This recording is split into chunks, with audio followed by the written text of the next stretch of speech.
Baik Ibu Bapak, saudara sekalian, selamat pagi, Assalamualaikum warahmatullahi wabarakatuh. Salam sejahtera, mudah-mudahan kita sejahtera. Kita dapat mendapatkan hadiah. Kita hadir buat Pak Rektor. Pak Rektor menyebut Kiai Haji Said Akil Sirot itu dosen tetap khusus di Ubaya, dan beliau adalah ketua umum PBNU. Tentu beliau sangat sibuk, tapi kami yang lama di NKU menjadi saksi betapa Kiai Said sangat setia pada Ubaya. Ini kesekian kalinya Kiai Said hadir di Ubaya, diskusi, membimbing dan membantu kami di NKU. Saya sengaja membawa buku akad kosong tipis produk Ubaya. Buku diproduksi dari kegiatan di ruang ini. Dulu ada diskusi 3 hari, tanggal 25 sampai tanggal 27 Mei, seminggu setelah Pak Harto mengundurkan diri. Suasana reformasi sedang bergelora, mendiskusikan pokok-pokok tentang reformasi di berbagai bidang, moral, budaya, hukum, ekonomi, dan politik. Salah satu lontaran yang menjadi bahan renungan panjang waktu itu di ruangan ini ada almarhum Profesor Teguh Yaakob, dulu rektor Universitas Gadjah Mada. Ketika diskusi panjang tentang moralitas agama dan lain-lain itu, salah satu kegelisahan beliau terungkap itu begini. Pendalaman agama yang beliau lakukan itu adalah tidak adanya dimensi pemahaman tentang geografi dan sejarah Indonesia,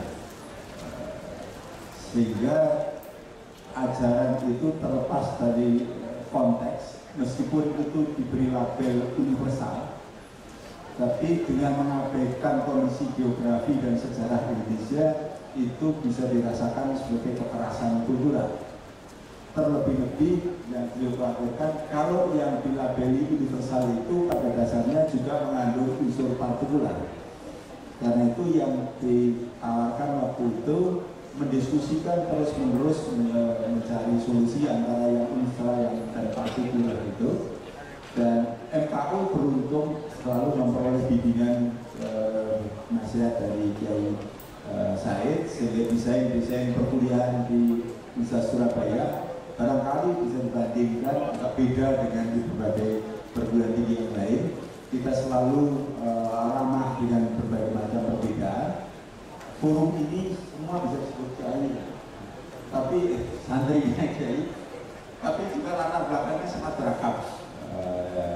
Jadi dalam konteks inilah kita ingin mendalami lebih jauh dengan mengikuti kuliahnya Kiai Said. Saya tidak ingin memberi rambu-rambu, kita semua, kalau saya ingin belajar mendalam ini, silakan monggo Kiai saya berbicara. Jadi kami silakan.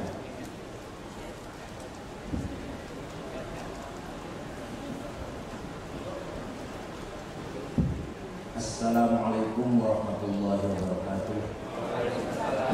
Selamat pagi, salam damai sejahtera kita semua. Bismillahirrahmanirrahim. Alhamdulillahirabbil alamin. Wassalatu wassalamu ala sayyidina Muhammad asyrafil mursalin wa ala alihi wasallam. Yang saya hormati Bapak Ketua Yayasan Pak Anton yang selalu segar, still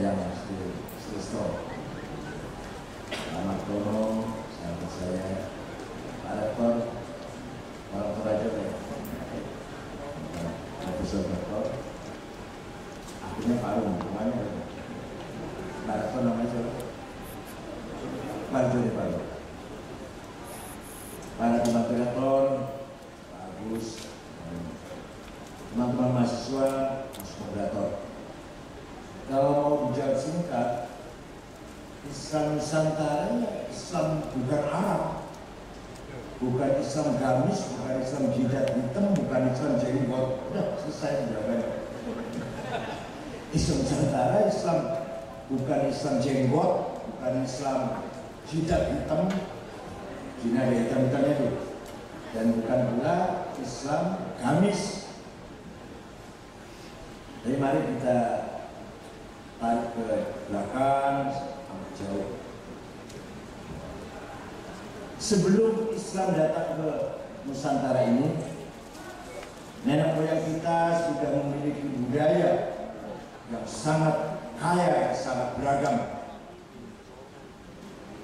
Dengan berbagai keragaman budaya itulah, maka kita memiliki memori, memiliki catatan sejarah sebagai kelompok manusia yang memiliki sejarah, memiliki kepribadian, memiliki harga diri.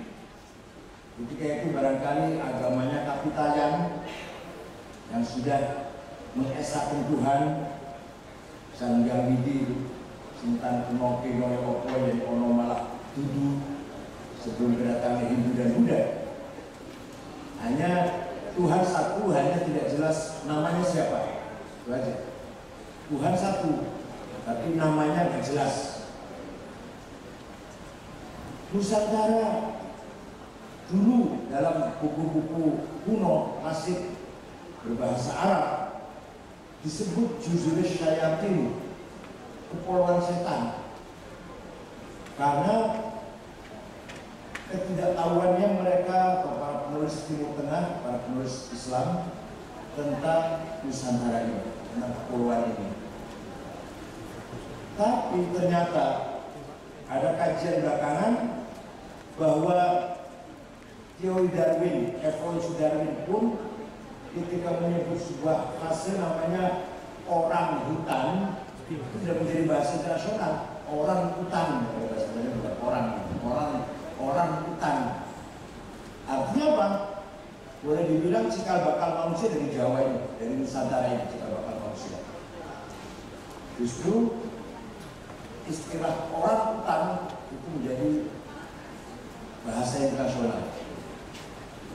Para peneliti Arab pun, para guru besar Arab pun menyebut juga orang hutan. Islam datang kemari.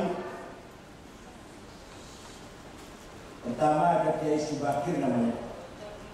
Beliau bersahabat dengan Ratu Sima, Ratu Kerajaan Kalingga Jepara yang sangat adil. Kemudian Syekh Subakir ini mengusir makhluk jahat yang ada di Jawa. Itu saya apa enggak ya, pokoknya ini cerita.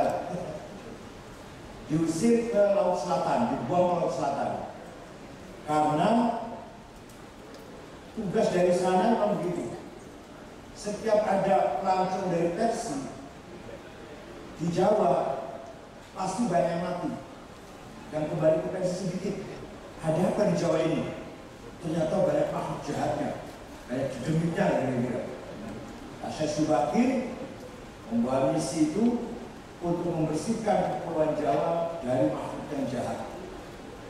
Makhluk jahat dibuang ke Laut Selatan, kecuali ada dua makhluk halus yang tidak mau diusir, tapi tidak akan mengganggu, tidak akan berbuat jahat, yaitu Sanghyang Semar dan Sanghyang Togo. Ini menariknya bagi mahasiswa untuk kayak gini. Percaya silahkan, enggak begitulah sejarahnya.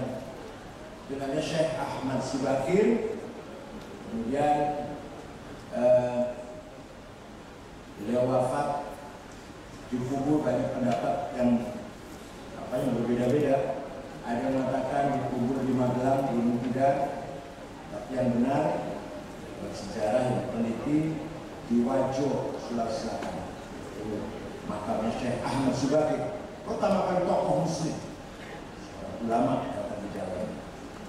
Tidak lama datang, kemudian datang lagi dari Persia, namanya dipanggil Mbah Wasil, nama lengkapnya Asdin An-Nisaburi, membawa kitab Asror, bahasa Arabnya. Asror itu apa? Ya, prediksi atau ramalan yang akan datang. Kitab rahasia, sebabnya rahasia yang bisa meramal untuk meramal kejadian yang akan datang. Wasu ini bersahabat berteman dengan Raja Goho Kediri, yaitu Raja Joyoboyo. Bahkan tapi Syekh Wasu juga gak ngajak beliau masuk Islam, beliau juga gak mengajak Syekh Wasu masuk Hindu, punya agama sendiri-sendiri lah. Tapi kalau sangat dekat persahabatannya, sehingga Raja Goho Kediri belajar memahami buku yang dibawa oleh Syekh Wasu yang bahasa Arab itu, kemudian diterjemahkan menjadi bahasa Jawa kuno, jadilah ramalan Joyoboyo. Memang masih perlu dikaji lebih dalam. Kalau kata orang Jawa bilangnya bukan asror, kitab saror katanya. Saror menjaga sama tua-tua.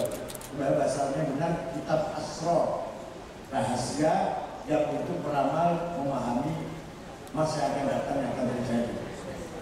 Nah, Syekh Wasu ini kuburannya di belakang Masjid Setono Gedong Kediri, masih ada sampai sekarang. Dari situ kemudian mulailah masyarakat pantai pinggiran mengenal Islam, walaupun belum berkembang. Dan kebanyakan yang pertama kali menempati daerah-daerah pinggiran beragama Islam itu dari Cina. 1.000 orang di Gresik, 1.000 orang di Banten, 1.000 orang di Surabaya. Itu rata-rata pedagang Cina yang beragama Islam. Kebanyakan datang dari Guangzhou, ya. Itu semua dicatat oleh sekretarisnya Cengho yang namanya Mahwan. Jalannya Cengho 7 kali ke Jawa ini dicatat, ditulis dengan baik oleh sekretarisnya namanya Mahwan. Nah, ternyata Islam datang ke Indonesia atau ke Jawa ini sangat lebih dulu daripada sejarah. Kerajaan Islam pertama di Nusantara bukan Demak, Lumajang, persisnya di Kecamatan Kutornon. Dulu istananya ada di Desa Biting sekarang, Sekarang kuburan raja-raja di sana. Raja pertama gak masuk Islam, namanya Aryo Minakonca. Diislamkan oleh Syed Abdurrahman, kuburan ibadah di Syed Abdurrahman di Desa Biting itu. Kemudian nanti raja yang kelima namanya Aryo Teposono mempunyai putri Nyai Teposari, dinikah oleh Sunan Gunung Jati. Itu tahun 1290, 200 tahun sebelum Demak. Nah, dalam sejarah tertulis Islam pertama, kerajaan Islam pertama itu Demak. 200 tahun sebelum Demak sudah ada kerajaan Islam, yaitu di Lumajang, walaupun tidak berkembang besar. Ringkas cerita, utusan Kublai Khan datang ke Singosari menghadap Raja Kertanegara, dipotong 2 telinganya. Marahlah Kublai Khan, dan ternyata utusan Cina yang dipotong telinganya oleh Raja Singosari ini Muslim beragama Islam, namanya Manke. Kublai Khan marah, mengirim pasukan sekitar 35.000, ada Muslim, ada Konghucu, ada Buddha. Pasukannya campur, ada berbagai agama, tapi komandannya 3 jenderal Muslim semua. Namanya Kausim, Zipi, Ikamize. Itu bener nggak bahasa Cinanya ini? Bener nggak bahasa Cinanya? Makhluk Cinanya bener nggak ya? Datang ke sini, jumpa dengan seorang laki-laki, pemuda laki namanya Raden Wijaya. Kata Raden Wijaya, Anda ini semua datang kemari akan balas dendam pada Singosari kan? Ya, Singosari sudah nggak ada, sudah dikalahkan oleh Goho Kediri. Jadi kalau mau balas dendam Singosari, ayo kita serang Gohonya. Maka pasukan Cina itu nurut sama Raden Wijaya, menyerang Doho Kediri, ringkat Suta, Doho kalah, berdirilah kerajaan Majapahit. Tidak ada Majapahit kalau tidak ada pasukan Cina. Ini kesimpulan jelas sekali. Dan tidak ada Indonesia kalau nggak ada Majapahit, kalau nggak ada Nusantara, Sumpah Pemuda, sumpahnya Gajah Mada, Sumpah Palapa. Dan Indonesia kalau nggak ada Majapahit, nggak ada Majapahit kalau nggak ada pasukan Cina. Artinya apa? Artinya Islam datang kemari sangat lebih dulu daripada tercatat dalam sejarah, dan bersamaan dengan berdirinya kerajaan Majapahit, Islam sudah ada di dalam keraton Majapahit. Maka ketika datang seorang tokoh Muslim namanya Ibrahim Samarkandi, berlabuh di desa Palang Tuban, membawa anak dua, satu Rahmatullah Sun Ampel, yang kedua Ali Mutalto, dan ponakannya namanya Abu Hurairah. Sangat mudah sekali Ali Mutalto dan Abu Hurairah masuk ke istana Majapahit. Kalau Rahmatullah memang nggak masuk istana, tapi di tempat tinggal menjadi Bupati Ampel Denta. Bapak dan rekan-rekan sekalian, apa yang maksudnya kita cerita seperti ini? Artinya bahwa Islam yang datang kemari bukan Islam radikal, bukan Islam yang dengan kekerasan membawa kekerasan, bukan Islam yang membawa ajaran kita perang, bukan. Islam yang membawa budaya, membawa akhlakul karimah, Islam yang fleksibel, yang penuh dengan toleran. Kalau mau bahasa Quran, Islam membawa rahmatan lil alamin yang dibawa oleh para tokoh-tokoh terdahulu. Tambahan, kemudian Brawijaya kelima, Raja Majapahit yang terakhir, Brawijaya 5, punya istri banyak, kurang lebih 600 istrinya. Di antara istrinya juga dari Cina, namanya Su Banci, punya anak namanya Jinbun, nama Cinanya. Anak ini nakal, kemudian keluar dari istana, jalan ke timur, masuk Surabaya, jumpa dengan Sunan Ampel, Jinbun masuk Islam, diganti namanya Abdul Fattah. Belajar Islam, cukup paham Islam 5 tahunnya kira-kira. Kemudian permisi pada gurunya itu, saya anak penguasa, saya anak raja, maka saya harus jadi raja. Jika sudah, berdirilah kerajaan Demak dan Solo didirikan oleh Raden Abdul Fattah alias Jinbun, putra Raja Majapahit Brawijaya.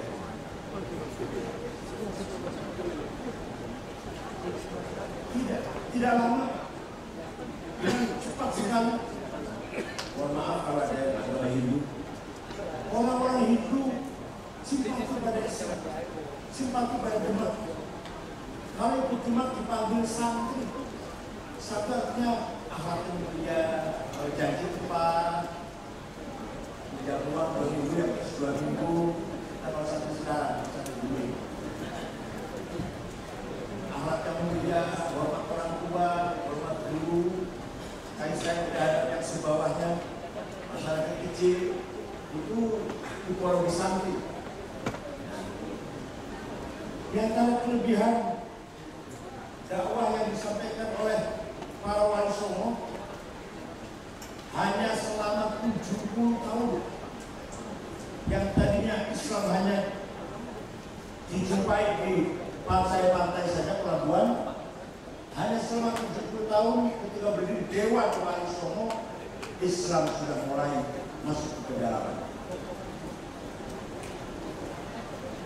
Ketika itu agama Hindu, ada agama berkasa-kasa kan, ada Brahma, Satria, Sudra, ada semuanya nggak punya nama, semuanya punya nama. Nah, kitab suci Wida itu hanya bacaan orang elit, Brahma dan Satria.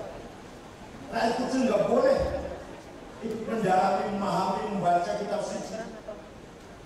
Pokoknya beragama Hindu dan tanpa ikut pimpinan, nggak usah ingin paham agama itu apa, gimana, nggak usah.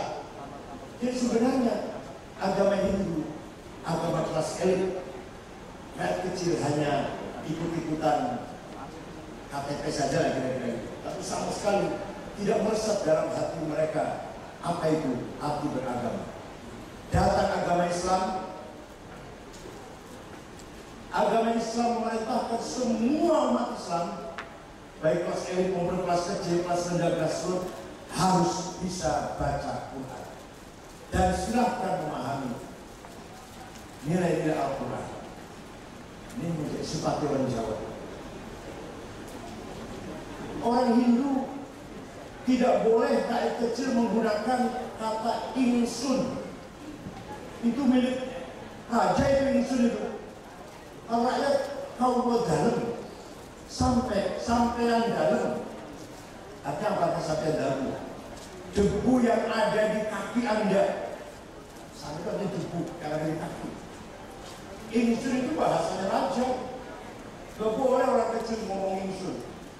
Islam datang, semua orang Islam boleh, tidak dibedakan, tidak diskriminasi, elit ataupun grassroots, pandai maupun tidak pandai, menggunakan kata insun. Ini yang menjadi menarik, orang Jawa berbondong-bondong masuk Islam.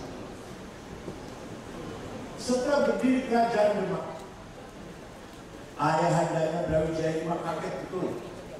Ini anak keluar dari kerajaan, tahu-tahu keluar dari keraton, tahu-tahu jadi muncul dari raja Islam. Dia komunikasi dengan anak satunya Al-Yadilah. Kalau sekarang SMS sudah banyak. Raja Sriwijaya, juga anaknya Brawijaya V. Nah, si Jimbut saudara kamu sekarang jadi raja Islam. Bagaimana komentar kamu? Jawabnya, mohon maaf ayahanda, saya sendiri sudah lama memeluk agama Islam. Nama saya sekarang bukan Al-Yadilah, tapi Fathahilah. Ayahanda Brawijaya V sangat kaget. Ini anak sudah masuk Islam semua ini. Lama-lama orang Jawa berbondong-bondong ikut Demak meninggalkan Majapahit. Brawijaya V merasa ditinggal oleh rakyatnya, terpaksa masuk Islam. Tanpa ada paksaan, tanpa ada peperangan, tanpa ada darah atau kontak senjata. Orang Jawa mengatakan ilang sirno petani bumi. Kekuatan Majapahit, kebesaran Majapahit ditelan bumi, bukan diperangi. Kenapa? Kemana? Katanya orangnya sakti-sakti, bisa terbang, bisa menghilang, anti bacok, anti senjata. Kemana itu? Suro Diwa Jaya Ningrat lebur dari panas putih. Kejayaan, keningratan orang Jawa kalah oleh doanya santun. Jadi santun terkenal doanya kuat. Dengan masih Islamnya Brawijaya V, tamatlah riwayat Empire Majapahit yang pernah berkuasa sampai ke Sri Lanka, sampai ke Filipina Selatan, seluruh Nusantara ini dulu juga berkuasa Majapahit ketika Hayam Wuruk dan Tamu Gajah. Tanpa kekerasan, tanpa peperangan, tanpa berdarah-darah, masyarakat Nusantara berbondong-bondong masuk Islam. Ini luar biasa. Ketika kedatangan Cengho kembali 7 kali Cengho datang ke Jawa, antara lain karya beliau adalah membangun kota Semarang, pelabuhan Semarang, juga membangun masjid di Semarang. Tapi sekarang jadi kelenteng ya? Nggak apa-apa, masih banyak masjid lagi. Tapi bukti bahwa tadinya masjid di belakangnya itu kuburan Islam. Di belakang kelenteng yang di bom batu itu dekat Papros, di belakangnya itu kuburan Islam. Itu berarti tadinya masjid, nggak mungkin kelenteng. Sekarang jadi kelenteng yang nggak apa-apa. Salah kita ini saling mendukung. Nah, suatu ketika soal ke Sunan Gunung Jati Cirebon, Cengho ini, yang dibawa pasukannya campur antara yang beragama Islam dan Konghucu.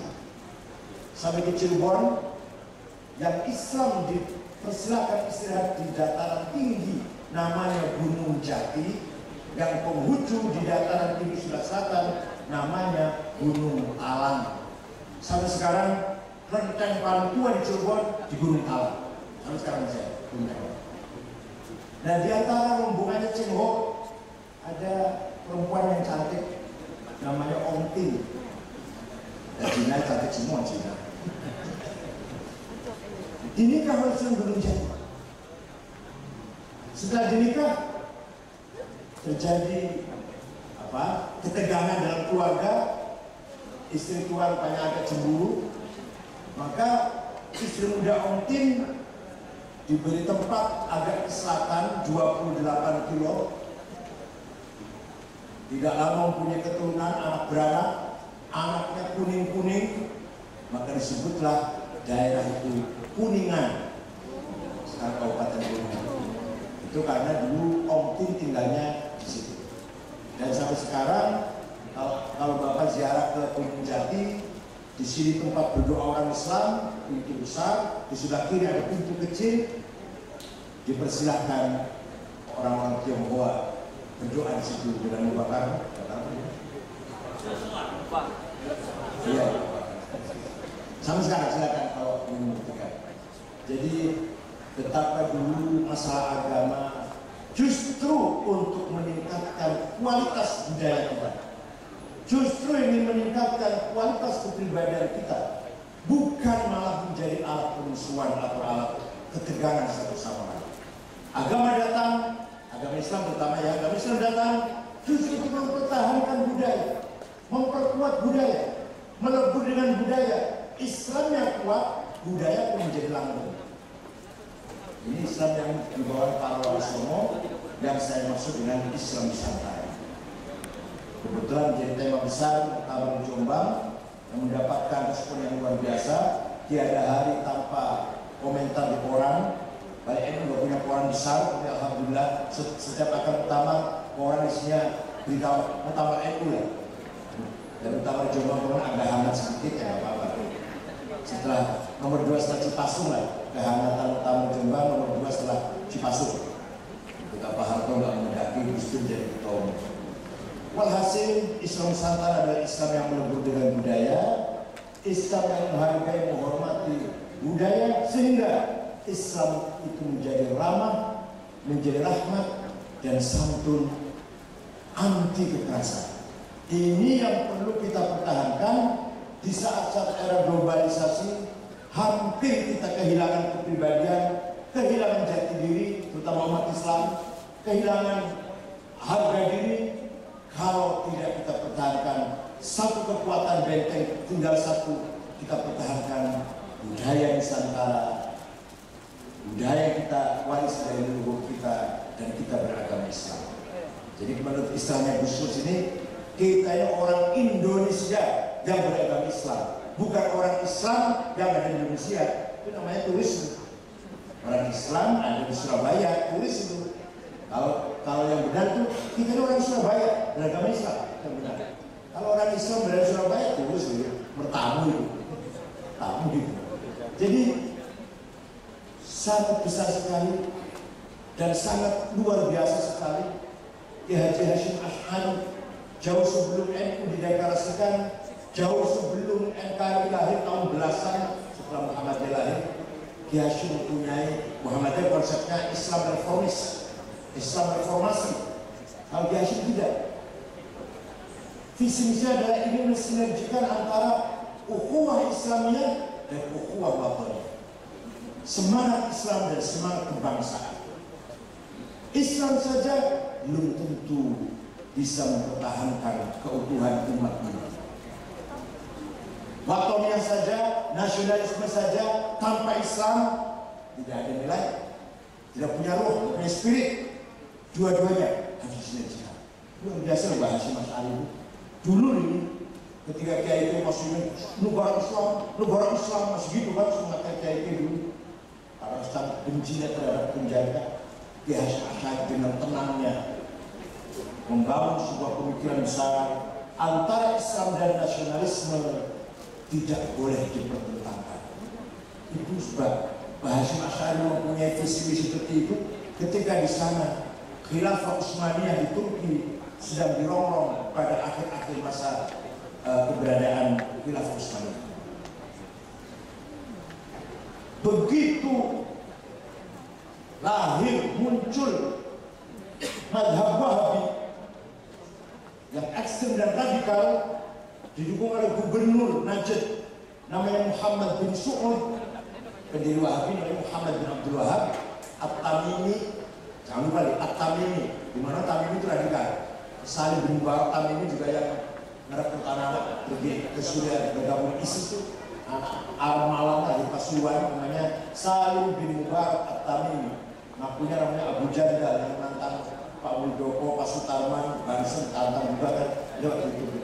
Nah, pendiri mazhab Wahabi Muhammad bin Abdul Wahab didukung oleh seorang gubernur namanya Muhammad Al-Saud, gubernur Najd kalau sekarang lihat, menggemparkan dunia Islam.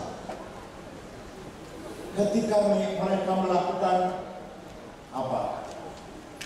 tindakan-tindakan radikal, situs-situs sejarah dibongkar, kuburan-kuburan tokoh muslim rata dengan tanah, tempat kelahiran Nabi Muhammad dijadikan WC, tempat kelahiran Sayyidina Ali dijadikan kandang kedai, rumahnya Siti Khadijah ketika Nabi setelah kawin tinggal di situ dengan Siti Khadijah tahun-tahun, bongkar dijadikan masuk dalam pasar. Sekarang malah nggak ada, hilang sama sekali. Pintu-pintu bersejarah ketika zaman Nabi bongkar. Balai pertemuan umat Islam pertama dulu, Sabiqul Awwalin, generasi pertama umat Islam, bongkar. Itu di Mekah. Pindah ke Madinah, 15.000 kuburan sahabat di Baqi, namanya kuburan Baqi, rata dengan tanah. Tinggal satu, kuburan Nabi Muhammad akan dibongkar. Begitu dengar Kiai Hasyim Asy'ari bahwa kuburan Nabi Muhammad akan dibongkar, segera membentuk komite Hijaz. Berangkatlah sebuah komite terdiri dari Kiai Wahab, Kiai Zainul Arifin, pahlawan nasional dari NU, pernah jadi Wapedam, terseret peluru ketika sholat bersama Soekarno di Cikini, sholat Idul Adha, kemudian 1,5 bulan kemudian meninggal dunia.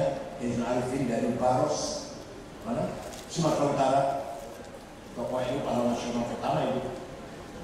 Berangkatlah ke Saudi, juga ada seorang Mesir yang domisili di Surabaya namanya Syekh Bonaim, dan seorang saudara NU namanya Haji Hasan Gipo berangkat ke Jeddah menghadap Raja Abdul Aziz. Raja Abdul Aziz ini cucu daripada Muhammad bin Saud. Ketika Muhammad bin Saud dikalahkan oleh tentara Sultan Muhammad Ali dari Mesir, si Abdul Aziz, pemuda Abdul Aziz, lari ke Bahrain. Itu di Bahrain kenalan dengan Amerika, dengan Inggris, yang sedang membor minyak, gampangnya gitu. Akhirnya Amerika dan Inggris membackup Abdul Aziz, masuk lagi ke dalam ke Jazirah Arabia dan melawan Syarif Hussein, penguasa Hijaz. Syarif Hussein kalah. Akhirnya Syarif Hussein diberi hadiah oleh pemerintah Inggris Palestina sebelah timurnya Sungai Jordan yang sekarang namanya Kerajaan Jordan. Sebenarnya nggak ada di Jordan, itu Palestina itu sudah timurnya sungai. Sekarang Kerajaan Jordan itu keturunan penguasa Mekah Madinah, hadiah dari Kerajaan Inggris.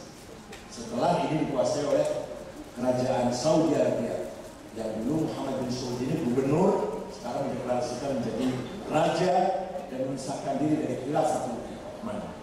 Ringkas cerita, komite Hijaz menghadap Raja Abdul Aziz, pertama mengucapkan selamat atas keberhasilannya, kedua minta agar imam dan khatib dua masjid Mekah Madinah digilir, jangan dimonopoli satu madhab. Yang ketiga, situs-situs sejarah jangan dibongkar, terutama makam atau kuburan Nabi Muhammad SAW. Semua ditolak permintaan itu kecuali satu, yaitu tidak dibongkarnya kuburan Nabi Muhammad. Bahwa Imam Masjidil Haram digilir, tolak. bahwa jamaah haji dan umrah diberi kebebasan beribadah sesuai dengan mazhabnya masing-masing selama di Mekah Madinah, ditolak. Satu yang diterima, yaitu menyelamatkan kuburan Nabi Muhammad agar tidak dibongkar. Pulang komite Hijaz kembali dari Jeddah, segera Kiai Hasyim Asy'ari memerintahkan Kiai Wahab mempersiapkan mendeklarasikan berdirinya organisasi Nahdlatul Ulama yang visi misinya adalah membangun ukhuwah Islamiyah, sinergi dengan ukhuwah Wataniyah. Kalau itu sudah berhasil, puncaknya adalah membangun ukhuwah insaniyah, persaudaraan sesama umat manusia. Luar biasa tahun itu, jangan kacamata tahun sekarang, jangan kacamata tahun sekarang. Tahun-tahun itu kiai masih ingin negara Islam, syarat Islam. Ya Syekh Asy'ari sudah sangat modern, sangat moderat. Ya, ternyata sekarang terbukti kehebatan Hasyim Asy'ari sekarang terbukti. Apa yang terjadi di Timur Tengah itu karena hanya yang ada hanya Islam dari dibubarkan. Nasionalisme di Timur Tengah belum jelas, belum mapan. Sampai sekarang masih pro kontra, masih ada dikotomi, masih ada dua kelompok yang berpikir secara Islam dan berpikir secara nasionalis. Di Timur Tengah masih begitu.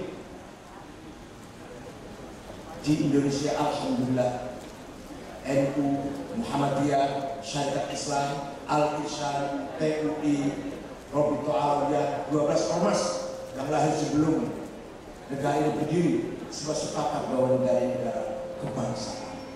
Itu ide pertama, gagasan pertama dari Kiai Haji Hasyim Asy'ari. Lihat Afghanistan, 100% penduduknya Muslim, 99% mazhabnya Hanafi, tarikatnya Naqsyabandiyah, 1% Syiah. Perang saudara puluhan tahun, berapa ratus ribu yang mati. NU sudah 4 kali mempertemukan antar faksi mereka ini. Pertama di Hotel Borobudur, kedua di Istanbul, ketiga di Kabul. 4 kali pertemuan, masih belum berhasil. Kenapa? Karena hanya Islam yang besar-besarkan, tapi tidak punya komitmen ukhuwah batin, tidak punya komitmen ingin menjaga keutuhan negerinya atau tanah air. Somali 100% Muslim, 100% mazhabnya Sunni semua, gak ada Syiah. Perang saudara terus menerus sampai negara Somali bangkrut, negara yang bangkrut. Bodolan marinnya menjadi perompak di laut India itu. Kapal Indonesia pernah dirompak juga. Ayo mana lagi? Irak yang dulu pusat peradaban Islam kedua ketika Harun Rashid, Makmun, Mu'tasim, Wathiq, Mutawakkil, raja besar Islam yang membangun peradaban Islam dari Baghdad. Sekarang kita lihat bom tiap hari meledak, bukan hanya di jalan, tapi di masjid, bukan hanya di kafe atau di diskotik, tapi ketika takbir sholat bom bisa meledak.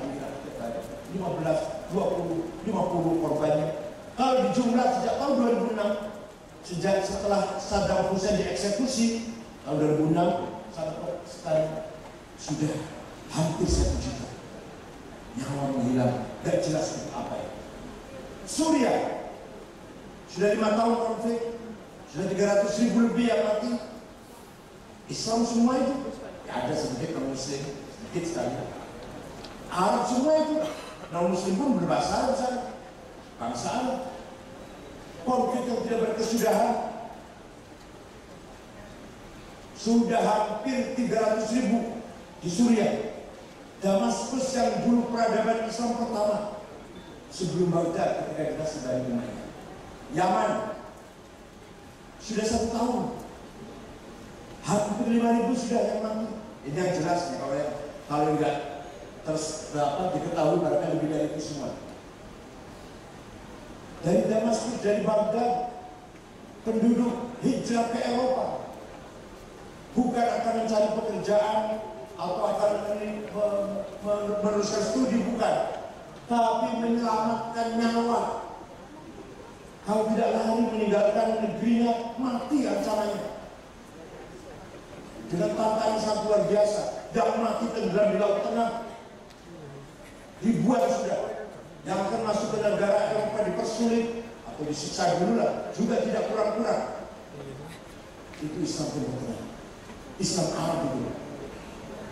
Alhamdulillah di Indonesia ini dengan kekuatan para ulamanya, dengan kekuatan pesantren, walaupun aliran kelompok radikal ada di tengah-tengah kita, kita masih mampu mempertahankan keutuhan ketenangan masyarakat Indonesia yang berbasis beragama Islam.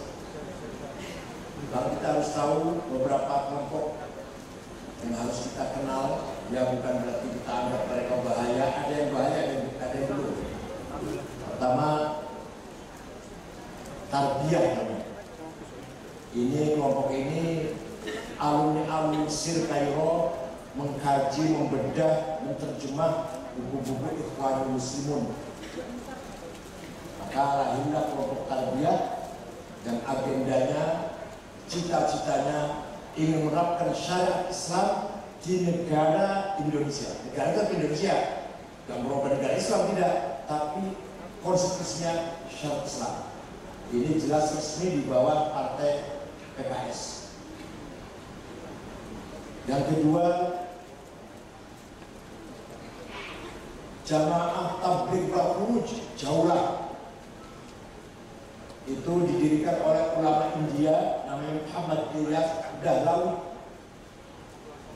Mewajibkan setiap umat Islam harus meninggalkan keluarganya minimal seumur itu 1 kali selama 4 bulan. Harus. Tujuannya dakwah dan tidak boleh menginap di hotel, di masjid, tidur di masjid, makan di masjid, masak di masjid, umba-umba, cuci pakaian di masjid, umroh. Tapi ini sebenarnya nggak ada politik, nggak ada yang politik. Tapi bagaimanapun mereka mengarahkan kita ini agar bermadzhab kepada ulama pendirinya di India ini. Ketiga, Hidayatullah. Hidayatullah ini tokohnya dari Surabaya, tapi tinggal di Balikpapan. Namanya Muhammad Sahih. Saleh Hidayatullah di Balikpapan juga cita-citanya ingin memperjuangkan syariat Islam menjadi konstitusi negara. Hidayatullah. Terus sekarang udah agak menurun. Dulu sangat maju di Hidayatullah. Punya majalah bulanan, punya buletin juga. Kemudian apalagi HTI, Hizbut Tahrir. Maknanya tahrir itu, artinya tahrir itu membebaskan. Ini dibikin oleh seorang tokoh Palestina namanya Taqiyuddin An-Nabhani. Tujuannya membebaskan Palestina dari Israel atau memerdekakan Palestina.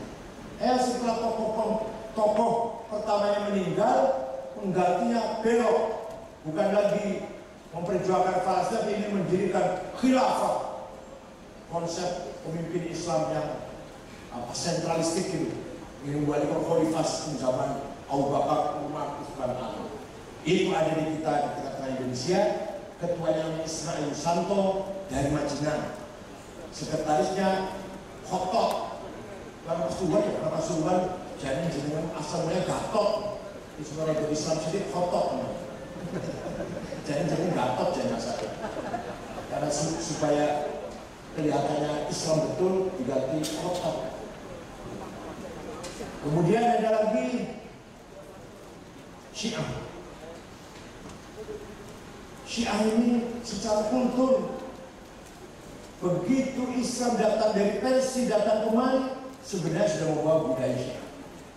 Bubur abang, bubur putih, menghormati bulan Haram. Bulan Haram itu terbunuhnya Husain di Karbala.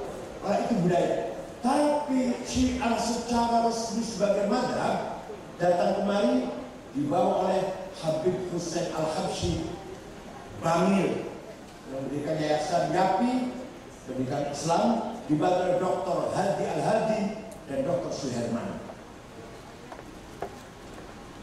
5 kilo antara Pasuruan dan Bangil. Di Pasuruan ada ulama besar namanya Mbah Hamid, tokoh NU besar, Kiai Abdul Hamid, Mbah Hamid hanya 5 kilo dengan Habib Hussein. Tapi dua tokoh ini saling hormat, saling menghargai. Dulu tidak ada. Walaupun kita tahu kita beda dengan Syiah, kita beda dengan Syiah. Karena Syiah menganggap Abu Bakar, Umar itu kan tukang khianat. Yang benar setelah Nabi Muhammad hanya Ali satu yang paling benar. Selain Ali, khianat semua. Itu beda kita itu dengan Syiah. Ringkasnya begitu lah ringkasnya. Tapi tidak pernah ada konflik yang berdarah-darah. Tidak seperti sekarang. Padahal Kiai Hamid dengan Syekh Hussein ada 5 kilo. Santrinya pun berdekatan. Tidak pernah ada konflik fisik atau saling menghina seperti. Sekarang Syiah sudah sangat mulai berkembang. Sekitar 35 yayasan. Palembang, Jakarta, Bandung, Malang, Situbondo, yayasan namanya Ijabi, Al-Hadi, Fatimah Zahra, yayasan Syiah semua. Tokoh-tokohnya Ahmad Barobah dari Pekalongan, Jalil Rahmat dari Bandung, Umar Syihab dari Palembang, Husain Syihab dari Jakarta, yang dari Malang, Muhammad Zahir dari Malang. Ini Syiah. Perlu kita waspadai. Walaupun sekarang silent ya, tapi nanti kalau suatu besar harus kita perhitungkan. Bagaimanapun kiblatnya adalah Iran dan abnya Iran. Ya. Tapi belum besar, sampai sekarang belum besar, masih kelompok kecil. Muncul belakangan tahun 80-an ketika Saudi Arabia pertama kali membuka lembaga bahasa Arab di Jakarta, cabang dari Universitas Muhammad bin Sokod Riyadh, direkturnya namanya Abdul Aziz Ammar, masih bujangan. Kemudian nikah dengan Arab Bogor dan tinggal di Bogor.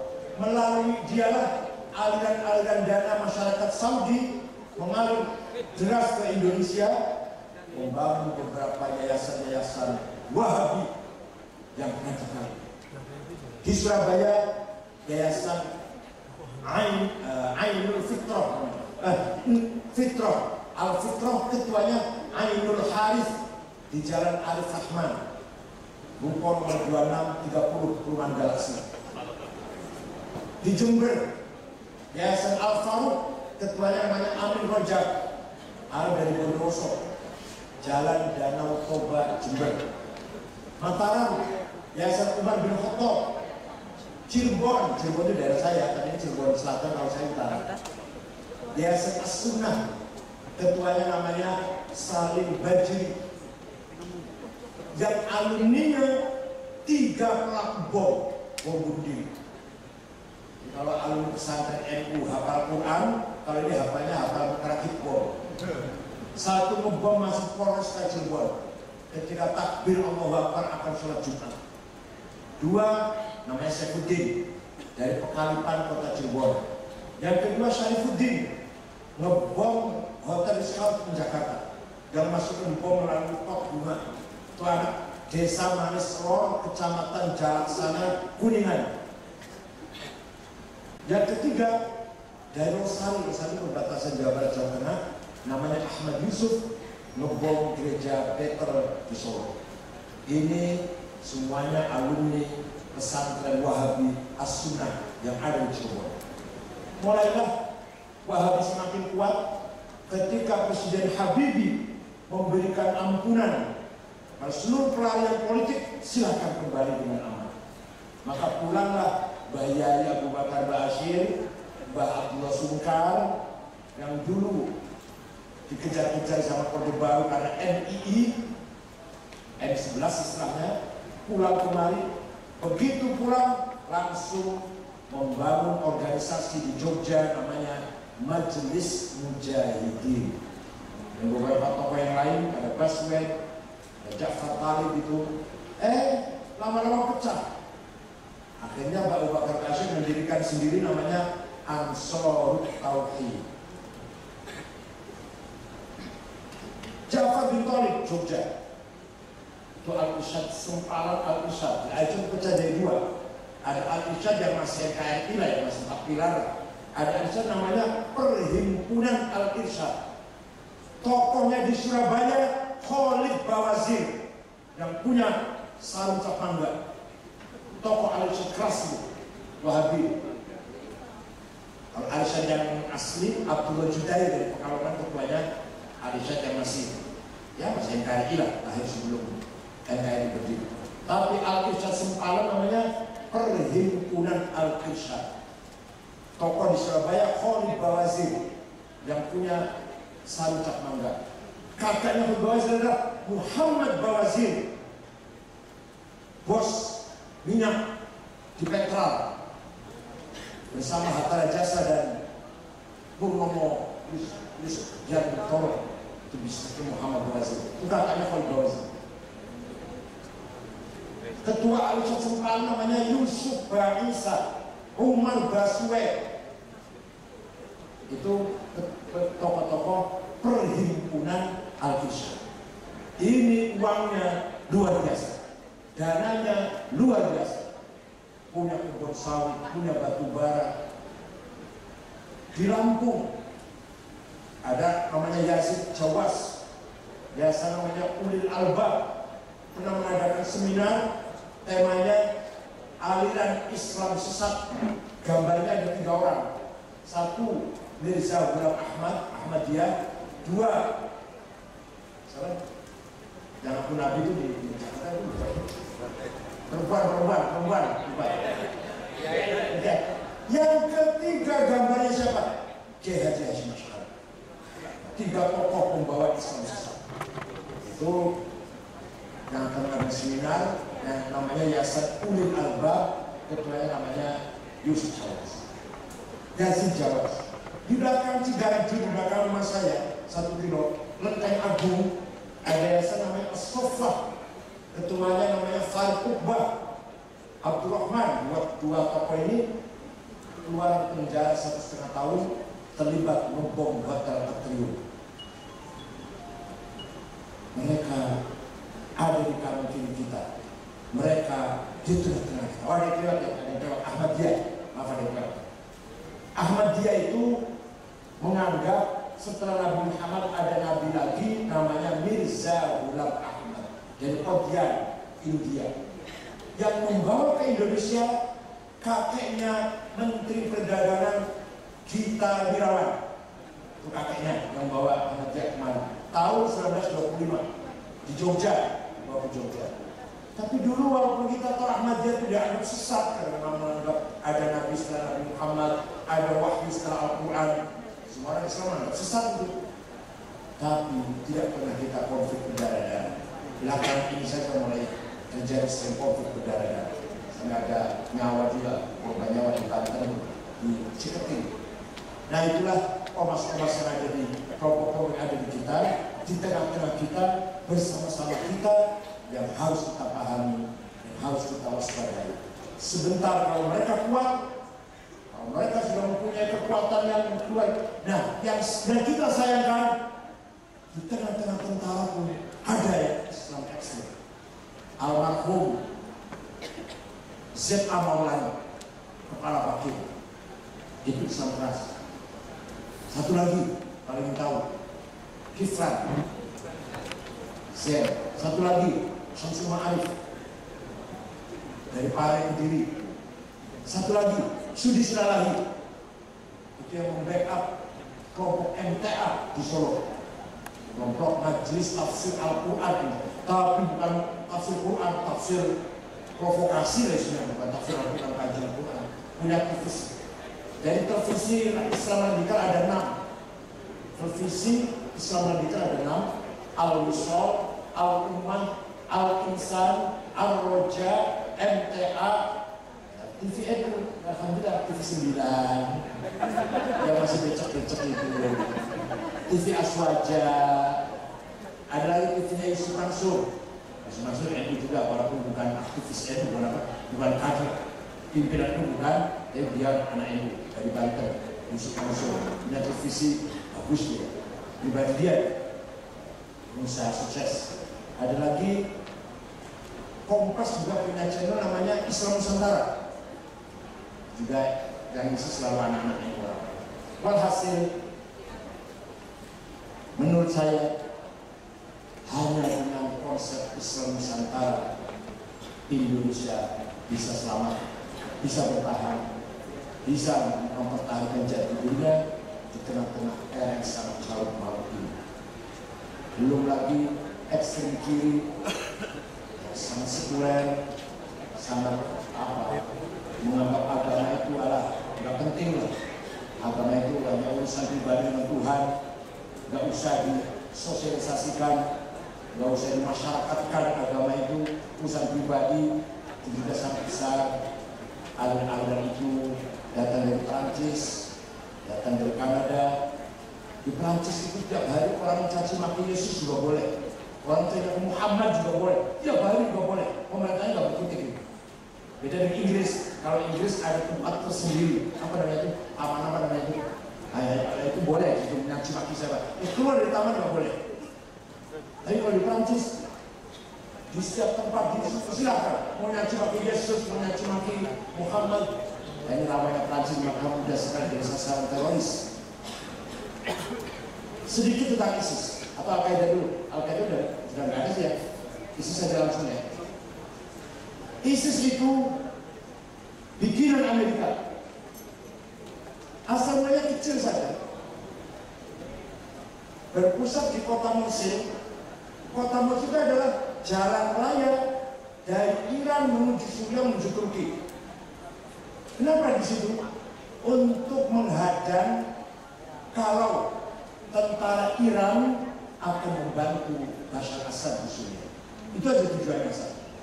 Ketika terjadi konflik di Suriah, perang saudara Suriah ini, dari oposisi dan pemerintah Bashar Assad dan Syiah, maka Iran pasti membantu. Nah, untuk menghadang lajunya angkatan darat Iran, dibentuklah kelompok di kota Mosul, dipersenjatai, dilatih. Tokohnya namanya Ibrahim bin Awad bin Ibrahim Al-Badri, yang artinya namanya Abu Bakar Al-Baghdadi. Yang ketika khutbah kelihatan arlojinya, apa namanya? Patek Philip, yang 4 miliar itu harganya ya? Masa penjual arlojinya harganya 4 miliar? Kelihatan sekarang. Lama-lama besar, mampu menguasai Irak bagian utara. Kilang-kilang minyak, bank-bank dirampok, kalah terus utara Irak. Kelompok Syiah Yazidiyah bunuh semua. Ya, penduduk Irak utara itu Syiah yang paling kuat. Juga ada Kurdi juga, Sunni, Kurdi Sunni. Semakin besar ISIS pengaruhnya, semakin dapat simpati dari pemuda-pemuda Islam di dunia. Dari Prancis, Muslim Prancis yang bergabung dengan ISIS 1.500. Yang 350-nya perempuan. Dari Inggris 400, dari Belgia, dari Eropa, dari Saudi ribuan, dari Indonesia 800. Ketika saya tahun kemarin mengatakan 800, orang masih mengatakan menurut sumber polisi 200. Tapi ketua umum PBNU mengatakan 800, barangkali ada sumber lain. Sekarang ini Kapolri Pak Badri itu mengatakan pemuda Indonesia yang bergabung ISIS 800. Benar-benar saya lah. Yang sudah pulang kemarin 128. Ini harus diawasin. Yang sampai ada Amrozi kedua, Mukhlas Al-Ghufran kedua ini. Kemudian yang sudah mati 50-an. Yang berikut adalah dari Jawa Timur, tadi saya sebut Salim bin Mubarak At-Tamimi. Dari Surabaya barangkali belasan yang berangkat ke sana, Arab-Arab Surabaya, kebanyakan Tamimi kebanyakan. Kemudian Cianjur, Sukabumi, Bogor, Ngawi, Kuningan, Sukoharjo, yang paling banyak yang berada di kampung ISIS. Kenapa mereka yang tertarik dengan ISIS? Pernah diadakan survei? Ya, ngacak ini. Hasilnya, kesimpulan dari survei entah benar apa enggak, 4% dari umat Islam di dunia setuju ada ISIS.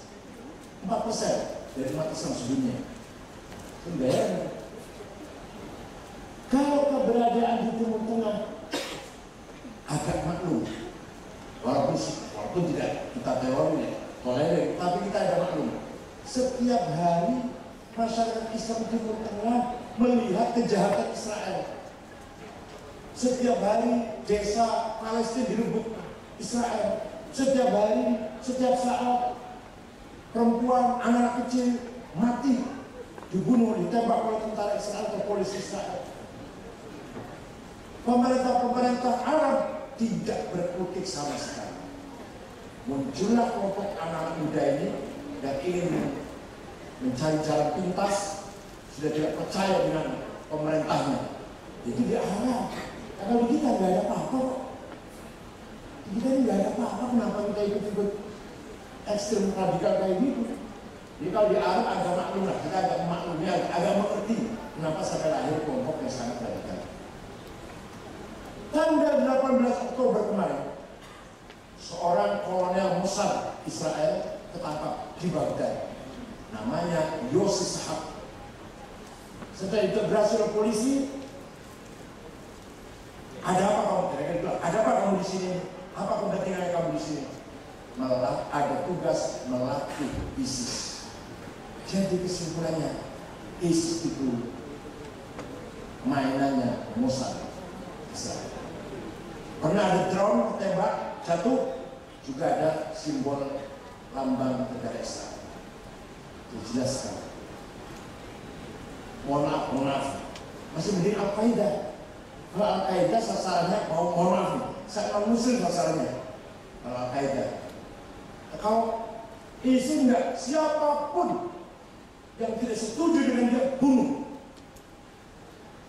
Dan kuburan-kuburan nabi-nabi tokoh Islam bongkar. Nabi Syekh, anak Nabi Adam di Mesir bongkar. Imam Nawawi, terkenal Imam Nawawi itu di kota Nawa, Damaskus, bongkar. Itu ISIS. Kalau Al-Qaeda tidak sama segitu. Al-Qaeda sasarannya konvoi tentara NATO dibom, kerumunan tentara Amerika bom. Korbannya adalah Islamnya sih pasti. Tapi begitulah Al-Qaeda. Al-Qaeda juga dulu bentukan Amerika. Ronald Reagan mengeluarkan dana sampai $350 juta untuk membentuk kekuatan Al-Qaeda.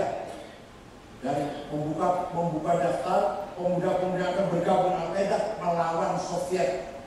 Anak Saudi banyak yang berangkat, termasuk Usama bin Laden. Awal dulunya bukan Usama, ketua yang namanya Abdus Salam Azhar. Soviet tidak lari, Raja Fahd memanggil anak-anak Saudi yang sudah lama di Afghanistan. Kira-kira anak-anak pulang, sudah selesai, tugasmu sudah selesai lawan Soviet. Pulang. Yang pulang ada, yang tidak pulang banyak.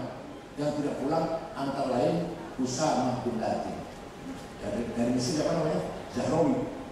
Hasil itulah kalau Al-Qaeda seperti itu, tapi Al-Qaeda tidak seperti ISIS. ISIS lebih kejam, lebih sadis. Agenda ISIS yang paling harus kita perhatikan, agendanya tahun 2017 harus sudah menguasai Indonesia. Sasarannya Jakarta, Surabaya, Bandung, Depok. Ya sasaran itu Depok. Yang pertama kali Depok, nanti mall, tempat-tempat hiburan. Sudah agendanya ada. Tahun 2022 harus sudah ada khalifah, raja Islam yang sentral. Nanti rencananya di salah satu negara yang dulu bekas Soviet, atau Uzbekistan, atau Tajikistan, atau Azerbaijan, saya sebenarnya rencananya untuk agenda. Mudah-mudahan Allah memberikan kekuatan terhadap umat Islam Indonesia, Nahdlatul Ulama khususnya, yang akan mempertahankan Islam yang ramah, Islam yang toleran, Islam yang moderat, Islam Nusantara. Islam inilah yang akan membangun peradaban, watak jati diri, moral.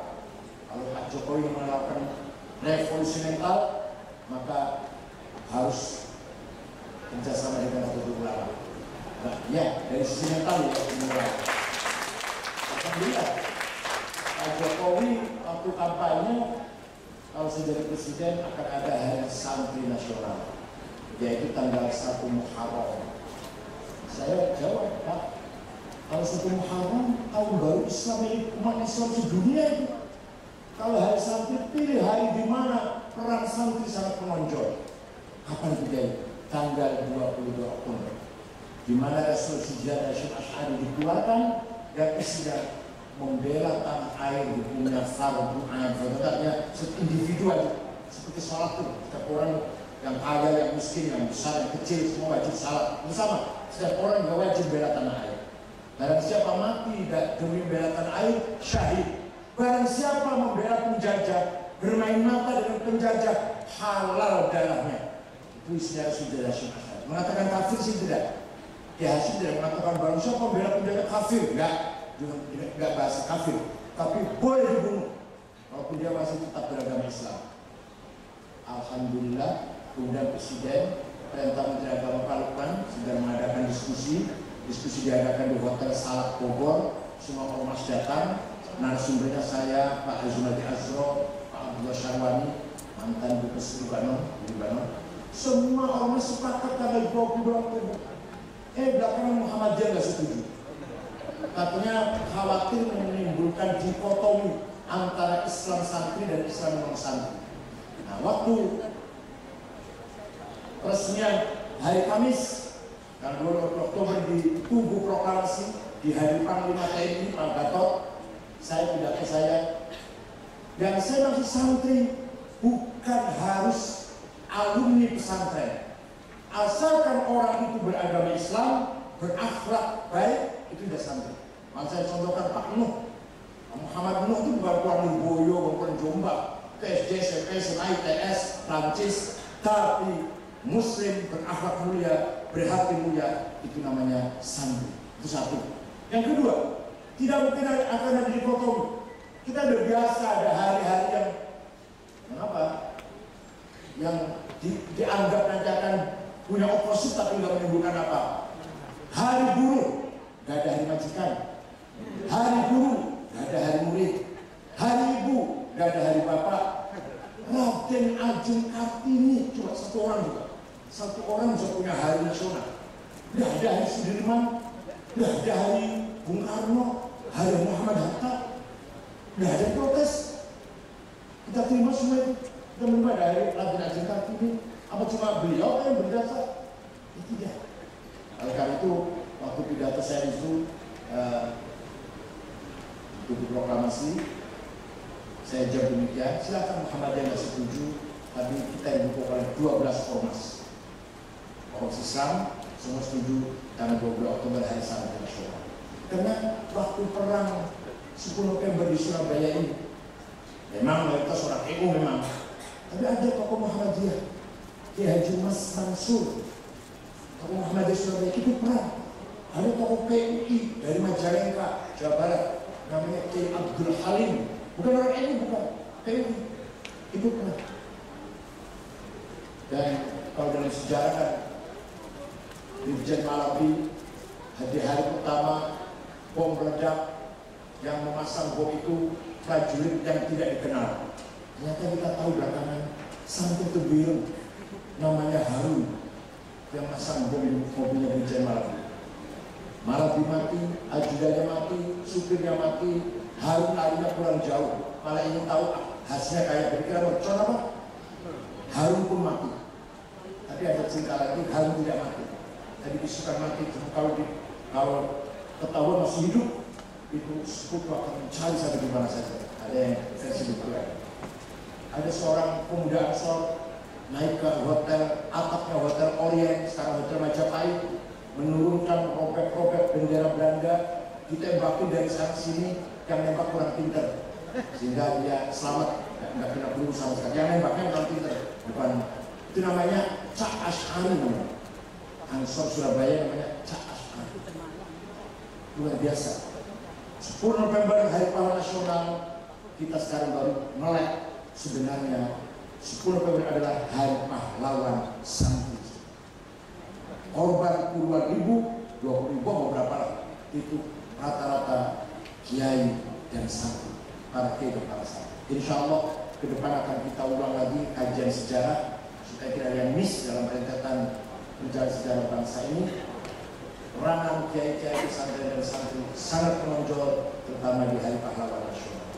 Dan berkat Rasulullah dan Syekh, maka masyarakat santri Surabaya, Pasuruan, Gresik, Sidoarjo, sampai Mojokerto keluar dari rumah menyambut kedatangan nikah Mbah Komandan Brigjen Malabi.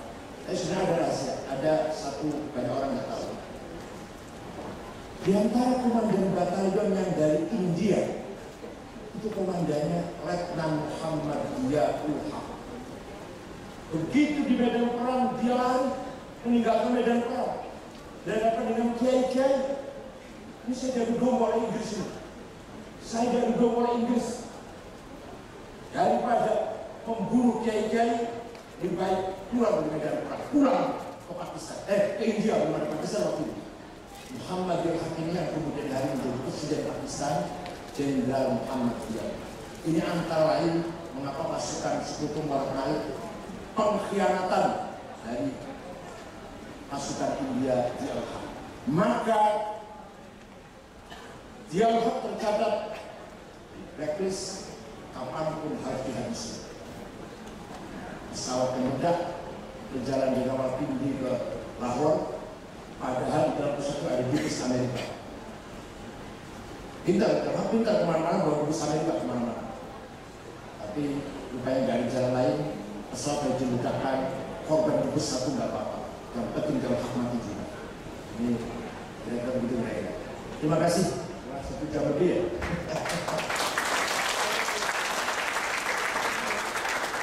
Saya bawa buku tapi cuma 2, habis sudah. Waktu pertama habis cuma 2. Peradaban Nusantara, Islam sebagai inspirasi peradaban Nusantara, dan satu lagi Islam Nusantara. Jadi habis nanti akan kita cerita lagi. Mohon maaf, ini ceramahnya tanpa makalah, pokoknya ngalor ngidul. Seingat saya saja yang saya sampaikan, asal otak saya ingat itu saya sampaikan. Sudah barang tentu banyak kekurangan, mohon maaf. Terima kasih. Apa yang saya sampaikan ini betul-betul dari hati yang tulus. Saya terbuka tanpa terkenal-kenalin apapun yang saya ketahui saya sampaikan. Barangkali jarang tokoh Islam yang dari buka-bukaan seperti ini. Kalau saya di mana-mana saya sebut nama, itu teroris internasional dari Pemalang, namanya Umar Patek. Nama aslinya Hisham Bawazir. Mertuanya namanya Haji Sofi, bendahara Muhammadiyah, punya pembedisi di Pemalang. Itu mertuanya. Mertuanya pun nggak setuju menantunya kayak gitu. Ada di Tulumatin, juga dari Pemalang. Ada lagi apa? Santoso, berhasil yang kita khawatirkan, universitas perguruan tinggi yang bukan jurusan agama ini dia sarangnya radikal. ITB dengan Masjid Salman itu sarangnya radikal. IPB dokternya juga agak kanan betul, jenggot dokternya IPB itu tidak di IAIN. Yang radikal itu nggak di IAIN, nggak di UI, enggak. Karena kalau di IAIN Islam dikaji, Islam dipahami. Maka dengan pemahaman itu mereka moderat, mahasiswa moderat. Tapi kalau yang eksak atau yang umum atau yang bukan jurusan agama Islam, apalagi yang eksak, hitam putih, Islam kafir, salah benar, surga neraka, mendapatkan guru yang seperti itu. Mudah-mudahan upaya tidak seperti ini. Di ITS ada. Di ITS ada. Di sana ada Hidayatullah di ITS. Ada Hidayatullah. Walaupun nggak se-ekstrim, nggak se-radikal terus, enggak. Kalau Hidayatullah dan tarbiyah itu hanya bercita-cita Islam dijadikan konstitusi. Negara tetap Indonesia. Tapi konstitusinya itu PKS, itu agenda PKS. Islam sebagai konstitusi. Bukan Islam tidak. Itu sih Ansar Tauhid, Najm Mujahidin, Islam Jamaah Islam. itu yang ingin merubah negara Islam. Kalau PKS tidak, negara Indonesia, tapi konstitusinya berdasarkan syariat Islam dan perjuangannya melalui politik PKS, dan itu didukung oleh organisasi pemuda Saudi WAMI, organisasi pemuda Muslim Saudi WAMI, yang selalu mensuplai dana perjuangan tarbiyah pokok kajian-kajian Islam di Ikhwan Muslim. Terima kasih, syukran. Assalamualaikum warahmatullahi wabarakatuh.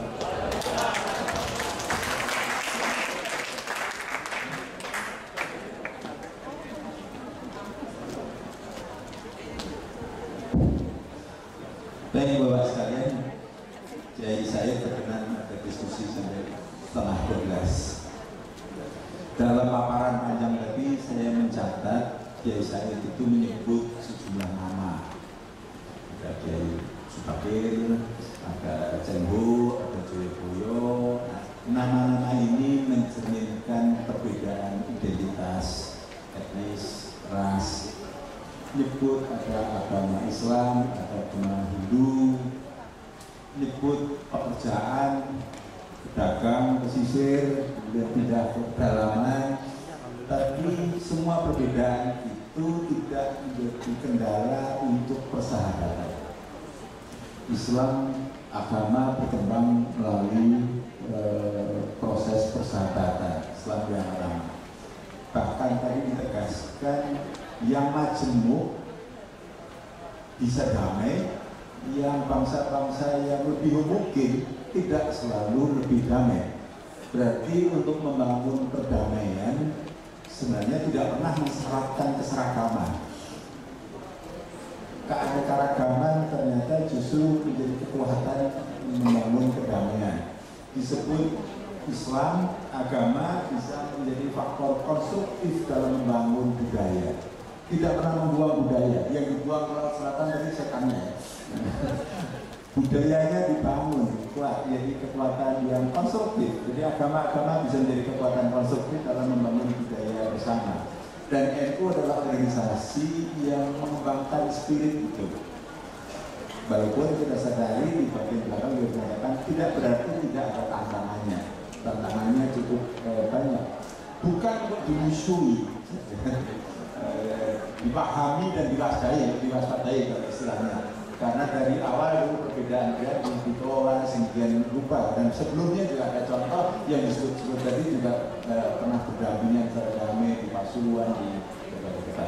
Nah, ada waktu setengah jam, saya persilakan Prof. Eko, saya tidak semua hafal, saya identifikasi dulu 1, 2, 3, 4, 5 ya. Mulai dari Prof. Eko supaya agak efisien, kita bisa pendek-pendek kalau cuma setengah jam.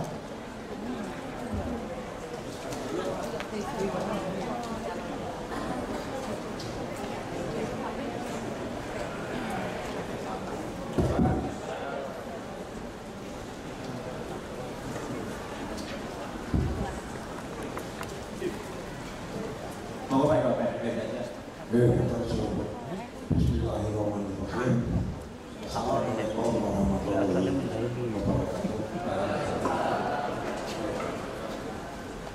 Kiai Said Agil, sahabat lama saya, terakhir ketemu ibadah haji waktu di Masjid Nabawi, bukan di Masjidil Haram.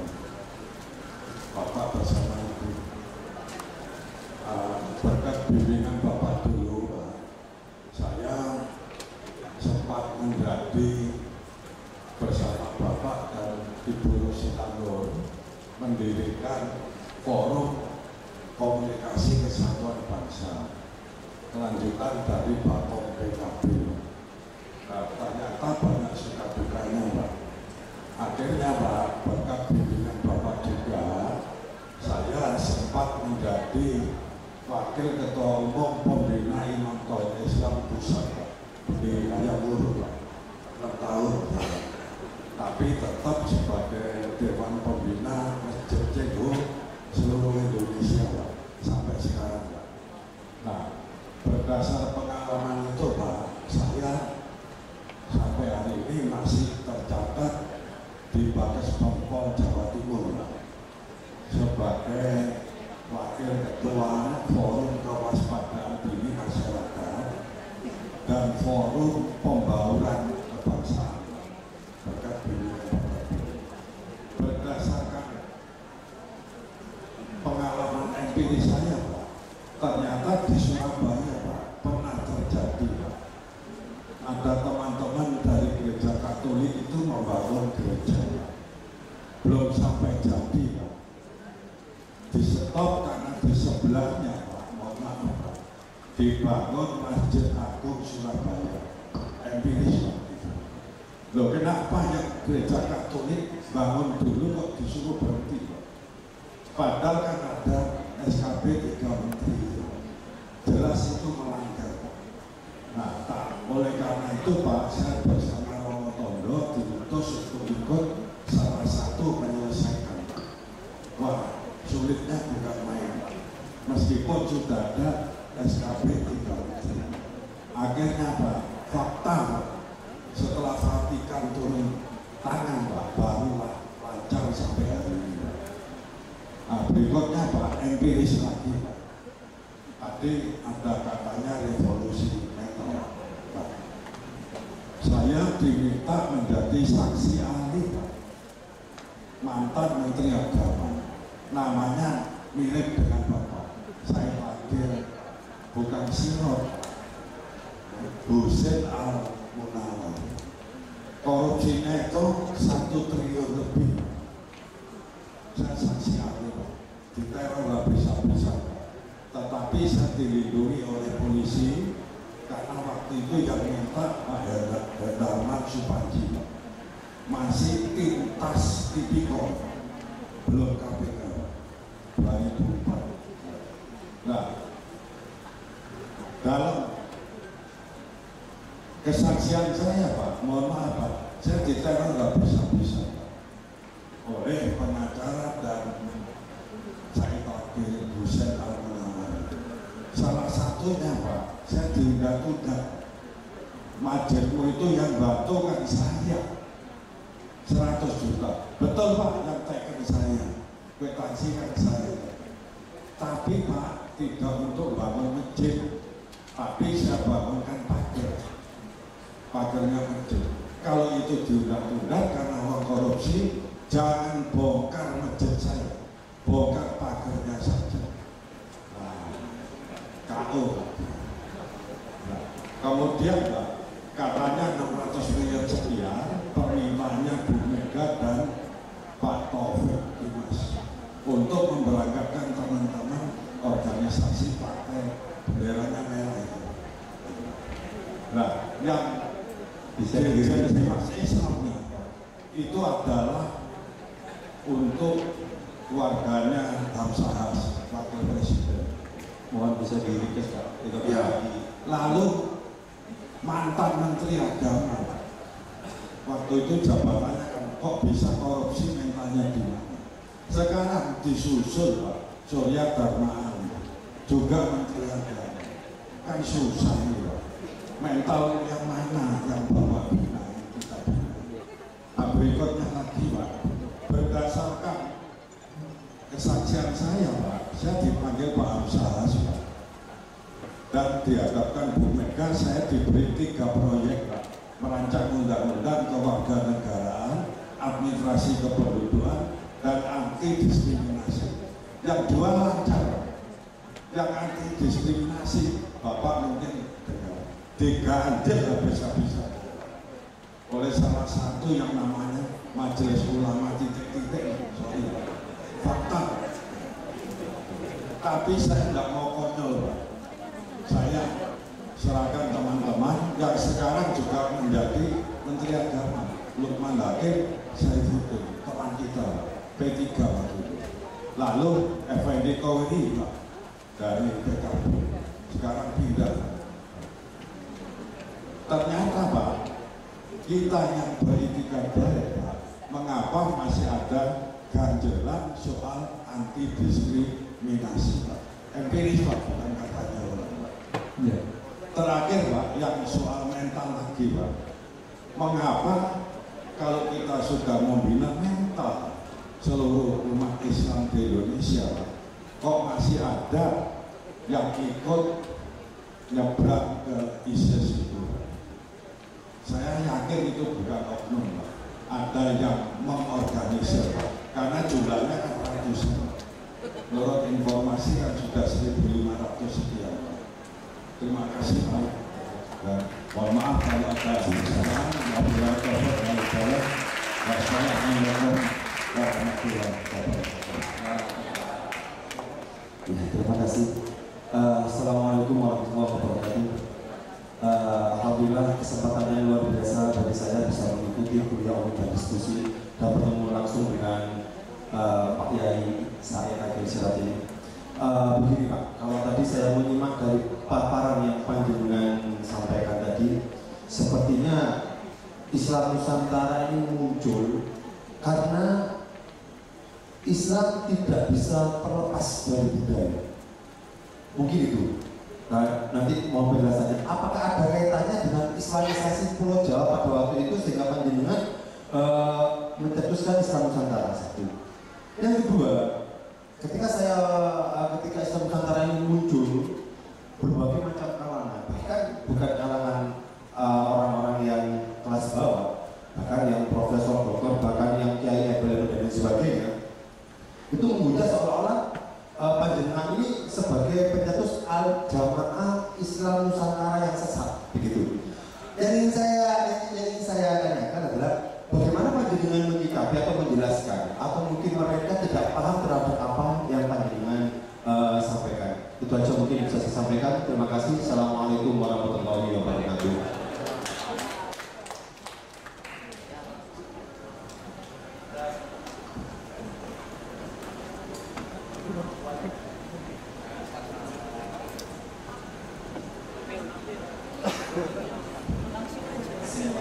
Assalamualaikum warahmatullahi wabarakatuh. Pak, selamat pagi. Saya Pelita dari Fakultas Hukum Angkatan 2012. Saya mau bertanya, tadi Bapak berbicara tentang pemahaman radikal buat para di beberapa kampus. Nah, bagi Bapak itu pemahaman radikal itu bagaimana dan bagaimana penerapan Islam Nusantara untuk kalangan para mahasiswa itu seperti apa? Terima kasih Pak. Assalamualaikum warahmatullahi wabarakatuh.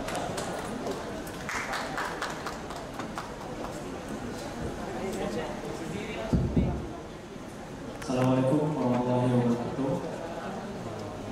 Nama saya Novin dari Fakultas Farmasi angkatan 2013. Oke, saya mau tanya ini mengenai tadi ngomong tentang Islam Nusantara itu bukanlah Islam yang jago gitu dan sebagainya. Nah, saya pernah membaca sebuah jurnal di mana jamur ini bermanfaat banget untuk kesehatan, terutama di bagian tenggorokan dan mulut. Nah, secara kesehatan seperti itu. Nah, berarti kan kalau semisal saya itu orang Islam dan berjabut, makanya saya berjabut memelihara memang untuk ke arah kesehatan gitu. Itu bagaimana penjelasannya? Apakah diperkenankan? Terima kasih. Assalamualaikum warahmatullahi wabarakatuh. Bismillahirrahmanirrahim. Assalamualaikum warahmatullahi wabarakatuh. Terima kasih Bapak Profesor Kiai. Nama saya Budi Hansyah, Fakultas Hukum Universitas Surabaya. Saya sebenarnya sangat setuju dengan konsep Islam Nusantara, yang mana NU itu artinya suatu pembaharuan konsep berpikir untuk menjadikan Indonesia sebagai baldatun thayyibatun wa rabbun ghafur. Tapi di sisi lain, dari banyak ulama-ulama yang berpikiran secara radikal, yang mana budaya kami, budaya yang ada di Indonesia ini apakah benar bertentangan dengan syariat Islam yang ada. Contoh, salah satu Habib yang ada di Jakarta, punya ormas, mengatakan sepertinya budaya itu sebenarnya bermaksud kebaikan, tapi dianggap mungkin bertentangan dengan syariat Islam. Apakah benar ya? Sampun Rasul, salam sangat kebaikan diganti dari campur racun. Nah, sebenarnya ini budaya yang baik, menunjukkan Indonesia memiliki banyak kekayaan. Bagaimana dalam Kiai berkaitan dengan hal ini? Kiai juga pernah menilai di tempat yang sama dengan Kiai tersebut. Nah, yang kedua, satu lagi, sekarang ini kan sudah banyak sekali aliran atau golongan-golongan Islam Saya kasih tahu misalnya ada itu ada Muhammadiyah, kemudian juga ada yang lain-lain kayak segala Rasulullah pernah bersabda di hari akhir kiamat ininya akan ada menjadi 73 golongan dan hanya ada satu golongan yang akan masuk surga yaitu Alkitab dan Sunnah. Tapi ada Rasulullah juga mengatakan kalau itu amro ini, setelahnya itu kayak. Nah, bagaimana tanggapan kalian berkaitan dengan Ahlus Sunnah wal Jamaah tadi ya? Terima kasih. Assalamualaikum warahmatullahi wabarakatuh.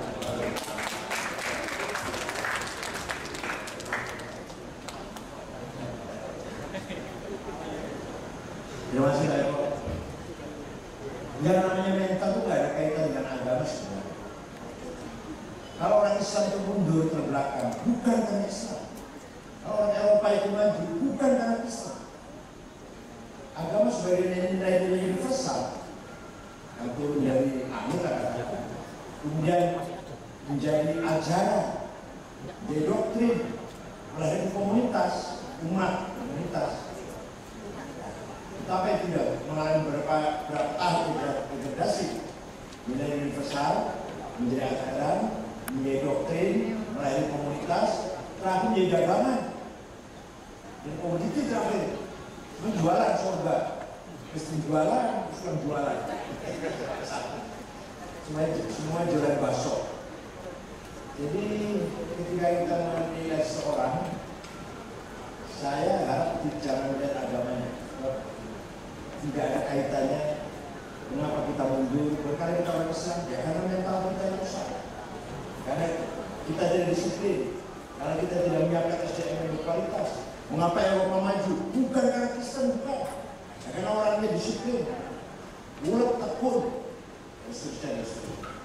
Ya, kalau mohon maaf kalau contoh yang gampang, kenapa Cina-Cina sukses kalau Jawa kok enggak? Ya kan orang Jawa harus bangun tidur nggak terus kerja kalau orang Jawa nongkrong dulu, ngopi dulu. Sedangkan teman-teman Cina bangun tidur langsung, pokoknya uang satu bangun itu uang. Jadi yang dikasih contohnya begitu. Jadi sekali lagi Pak, itu tantangan, sebenarnya tantangan bahwa mental korup atau menyimpang dari kebenaran itu ya manusianya yang belum siap. Padahal beliau doktor, juga senior saya waktu di kuliah di Singapura, senior saya. Padahal dia jurusannya tafsir. Kalau saya filsafat Islam, itu tafsir lebih dekat dengan Quran. Jadi itu godaan. Yang kedua, yang nggak apa-apa orang itu aja, jalan aja orang duduk. Jadi sudah ada kaitannya Islam Nusantara itu dengan Islamnya NU lah kira-kira. Hanya kita jadikan tema muktamar NU, masa temanya Islam NU, Islam Nusantara yang lebih mengakar. Jadi kita tanya ke belakang sebelum berdirinya Ormas NU. Nah, yang salah paham mereka itu menganggap ini madzhab apa lagi nih, gitu. Ini saya yakin bikin madzhab apa lagi? Bukan madzhab, bukan aliran, bukan sekte. Tipologi, ciri khas keislaman kita di Nusantara ini Islam yang ramah, yang santun, yang menghormati budaya dan melebur dengan budaya, kecuali kalau budaya itu bertentangan dengan Islam seperti minum khamar, hubungan seks bebas, kita tolak. Selama tidak bertentangan Islam, kita hormati. Contoh, orang Jawa sesajen nasi sekepel di pojok rumah. Kiai tanya, itu apa ini? Mengusir roh jahat, 1 menit pertayangan dulu babi ngepek. Kata Kiai, ya jangan nasi sekepel dong. Potong kambing 1, masak beras 15 kilo. Menurut dia, potong kambing 1, gulai, sate, bistik, kemudian masak beras 15 kilo, jadi 50 piring. Setelah jadi 50 piring, tanya pada kiainya, ditaruh pojok mana kiainya? 50 piring ini. Bukan taruh di pojok, dimakan. Yang makan siapa? Fakir miskin. Sebelum makan, baca doa. Minta pada Tuhan, minta selamat. Agar kamu selamat, istrimu selamat, anakmu selamat, hartamu selamat, jabatanmu selamat, kerjaanmu selamat, maka namanya bukan sesajen, tapi selamatan. Itu cara bagaimana kiatnya para kiai mengajak Islam seperti itu. Coba kalau apa yang sesajen, musyrik, kafir, tendang kayak kaki malah gak jadi masuk Islam orang itu. Kiai Wahab, Hasbullah itu, ada tamu datang. Kiai, saya mau korban 1 sapi, tapi saya tuh 8 keluarga saya. Saya, suami istri, dan anak 6. Boleh nggak Kiai? Boleh. Kata Kiai, di desa saya nggak boleh. Sapi itu 7. Gak bisa 8, gak bisa orang 8, orang 7. Enggak, kalau kata saya boleh lah. Kalau kata saya, ini nanti di alam akhirat itu kita akan naik korban itu. Korban itu kendaraan kita, sapi kita naikin. Nah, anak kamu yang paling kecil baru umur 3 tahun itu naik sapi sulit. Harus ada pancatannya. Pancatannya apa Kiai? Kambing 1. Oh gitu. Jadi dia korbannya 1 sapi, 1 kambing. Ya pas untuk orang 8. Pahalanya orang 8 pas itu. Itu caranya Kiai mengajak Islam. Enggak jauh dari misu-misu, omongan yang kotor, mencaci maki. Apalagi sweeping sana kemari. Jadi makanya harus berisik kan. FPI itu lokal sebenarnya, nggak ada hubungan luar negeri. Itu didirikan oleh Kapolda Metro Jaya Nugroho Jayusman. Ketika akhir-akhir awal-awal reformasi akhir Pak Harto, seakan-akan mahasiswa itu terlalu kiri lah, mencaci maki pemerintah, termasuk tentara ABRI. Maka Nugroho Jayusman mendirikan FPI itu mengimbangi sikapnya mahasiswa yang terlalu ke kiri-kirian itu. Kita sebenarnya. Lama-lama jadi besar, kemudian internet dia. Yang di itu kan judi-judi kecil. Kenapa nggak di TC yang di miliaran 1 malam itu? Judi-judi murahan di Mangga Besar, Majapahit, Jawa Majapahit. Berarti yang besar terlindungi oleh mereka sendiri. Ya, banyak kasusnya. Dan bersamaan dengan Pak Wiranto membentuk PAM Swakarsa. Kemudian dari Banten organize, kasih senjata golok tajam dan markas Masjid Istiqlal. Ketika itu sangat luar biasa. Ada sangat mencekam di Jakarta itu. Orang saling curiga satu sama lain. Jadi kembali ke pertanyaan tadi, bagaimana? Yang Islam Nusantara itu sesat itu, ya nggak apa-apa. Kalau belum paham, bisa kita berpaham. Kalau sudah diawali dengan negatif, ya sulit memberikan pemahaman, sulit sekali. Ini cuma istilah saja Islam Nusantara. Yang kita maksud Islam Indonesia, Islam Ahlus Sunnah wal Jamaah, Islam Nahdlatul Ulama, Islam yang ramah, santun, dan berbudaya. Iya, ya justru di tengah-tengah fenomena radikal yang berkembang di tengah-tengah masyarakat kita sikapi dengan memperkuat, memperkokoh Islam Nusantara. Dan alhamdulillah, begitu selesai muktamar, SMS dari luar negeri, satu dari Menteri Agama Maroko, namanya Dr. Abdul Latif Bantu, panjang bahasa Arab, mengucapkan selamat saya terpilih lagi. Dan kedua, mengucapkan dia tertarik dengan Islam Nusantara. Kapan-kapan saya mau ketemu katanya, ingin ketemu Anda, ingin paham tentang Islam Nusantara. Kemudian Menteri Al-Qaf, Menteri Haji Sudan atau Abdullah Burhai, Mufti Turki Sayyid Ibrahim Bajwan, juga tokoh dari Afghanistan. Dan menarik lagi, adik iparnya Tony Blair, mantan Perdana Menteri perempuan, namanya Warren Good, datang ke PBNU, ingin tahu NU dan ingin tahu Islam Nusantara. Apa yang menarik saya bilang? Yang menarik, NU itu mayoritas tapi tidak arogan. Justru sebaliknya, melindungi yang minoritas. Dan itu ajaran Islam yang sebenarnya, ajaran Nabi Muhammad yang sebenarnya. Konghucu dapat jintir, punya hari itu, holiday, Imlek, itu Gus Dur yang meresmikan. Betapa toleransinya Gus Dur. Padahal kalau nggak dikasih hari libur juga nggak apa-apa, cuma berapa lintir aja. Tapi begitu Gus Dur meresmikan Konghucu resmi menjadi negara, menjadi agama resmi di negara kita, diberi hari besar Konghucu Imlek. Kita semua libur, kita semua orang Islam libur semua. Dan 100 sekian juta libur menghormati berapa lintir Konghucu itu. Begitu pula Hindu, apa Waisak apa Nyepi. Kita umat Islam yang jutaan libur menghormati orang Hindu yang sedang.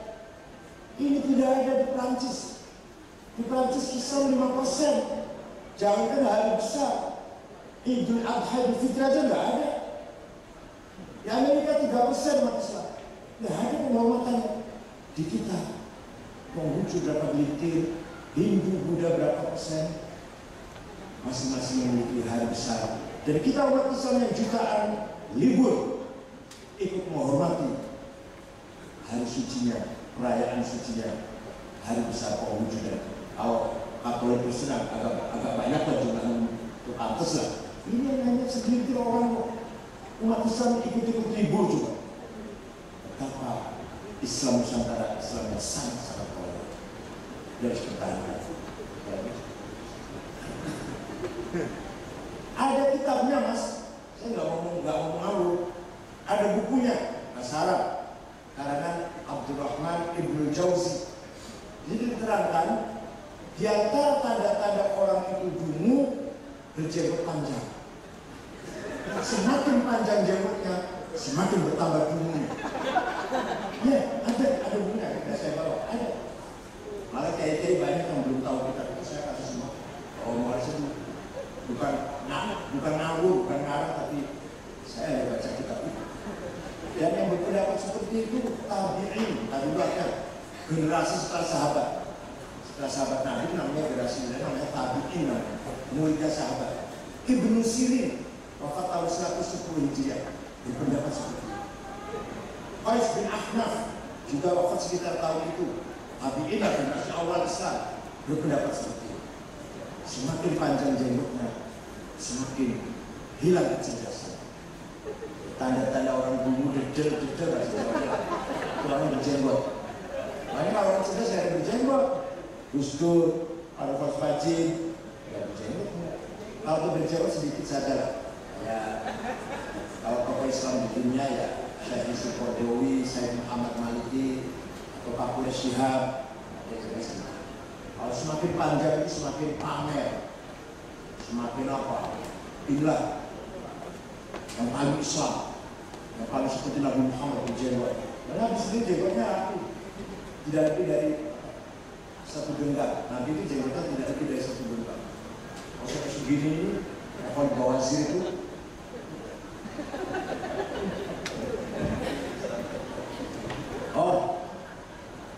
itu perlu kajian panjang Mas.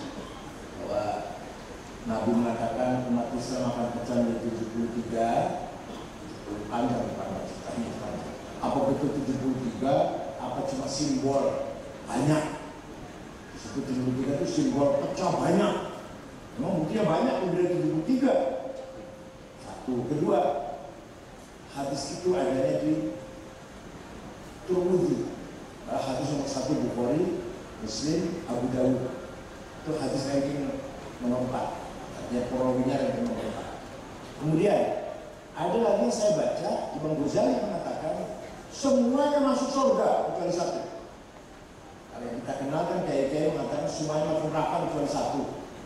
Ada Imam Ghazali mengatakan semua masuk surga kecuali 1. Yang musyrik, yang mensekutukan Tuhan. Yang 72 itu semua masih beriman pada Tuhan, sholat masih menghadap kiblat, puasa Ramadan, sholat 5 kali, udah surga semua itu. Tempatnya apa saja, amalnya apa saja, surga semua. Baik Ibu Pak sekalian, ke waktunya sudah setengah 12. Kita sudah memperoleh banyak pencerahan. Ini kalau diteruskan memang mestinya sampai nanti sore. Kita berbahagia, Kiai Said di tengah kesibukannya tetap selalu ingat upaya dan selalu menyempatkan waktu untuk upaya. Kita beri close yang panjang. kasih. Mohon maaf kalau ada yang kurang berkenan dan saya memandu acara ini. Assalamualaikum